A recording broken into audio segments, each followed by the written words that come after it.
Look at me. See me.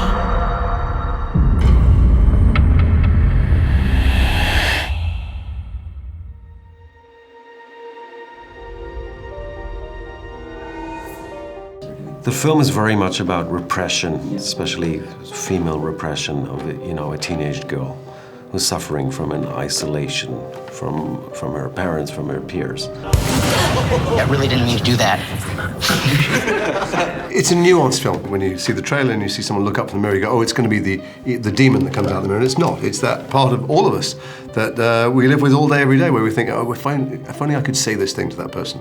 Why don't I just take that and smash it on his head, that kind of man? Let me help you. Trust me.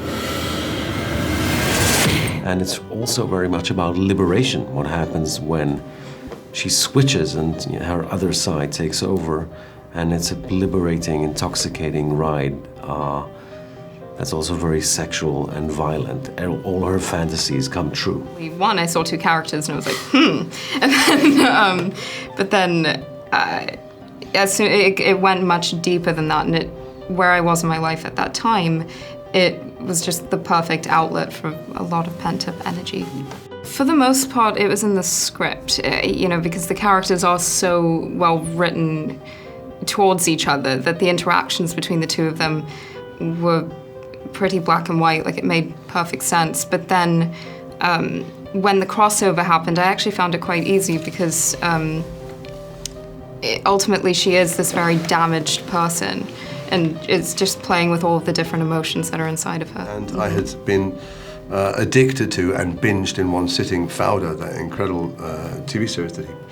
and then I read it and I saw someone complicated and interesting, and you look much better as an actor if you get to play three-dimensional parts. You get to play people with secrets, you get to play people who are torn apart on the inside and then trying to show a face to the world that isn't really a true reflection of what's going on inside them.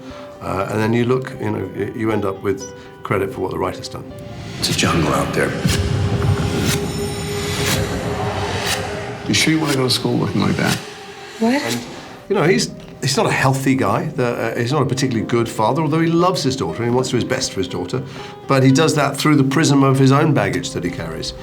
He's a plastic surgeon. I was lucky enough to shadow a rather brilliant plastic surgeon who was very generous with his time, and I saw through him that he, like many doctors, live life like a god during the day, and then that spills over into the family life. And but nothing is black and white, and no characters are two-dimensional in the film. That's what makes it interesting. Anyone who thinks they come to see a slasher film will be, I think, thrilled by how much richer the experience is.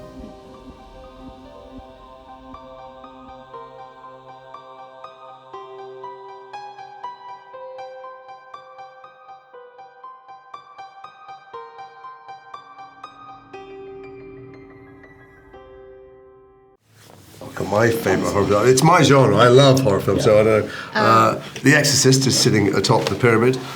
In recent years, I'm going to say The Babadook, I think, is a work of absolute genius.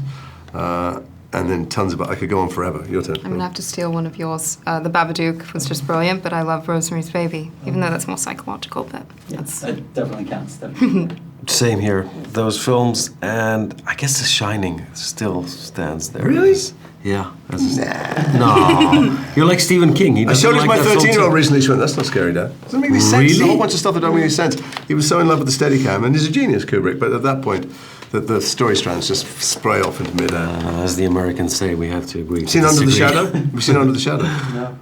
God, I haven't got the title right. It's a British film, but it's set in Iran. Oh, yeah, It's fantastic.